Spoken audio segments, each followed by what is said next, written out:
আপনি জিজ্ঞাসা করেন, যুবক তোমার চুল এমন কেন?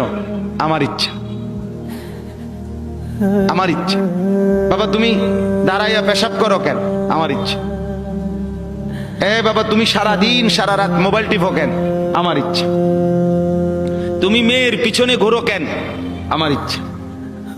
সারা রাত উলঙ্গ ছবি দেখো কেন? আমার ইচ্ছা। তোমারে কখনো এক ওয়াক্ত মসজিদে নামাজ পড়তে দেখি না কেন? আমার ইচ্ছা, আমার ইচ্ছা। বাবা আপনি প্রত্যেক দিন ব্যবসায় ওজনে কম দেন, মিথ্যা বলতেছেন কেন? আমার ইচ্ছা, আমার ইচ্ছা, এটা আমার মন চাইছে। বোন আপনি পর্দা করেন না কেন? আপনি এরকম বেপর্দা চলেন কেন? আমার ইচ্ছা। আমার শরীর, আমার দেহ, আমার যৌবন, আমার পাউডার, আমার ফেয়ার এন্ড লাভলি, আমার মেকআপ বক্স, আপনার কিতা? আসলে তো কথা আমার কিতা, কথা তো ঠিকই, সব তো আমনে রে।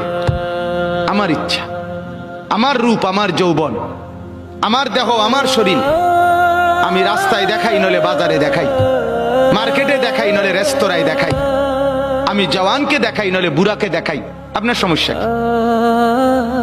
এই যে চরিত্র, এই যে চরিত্র, কি মনে হয়?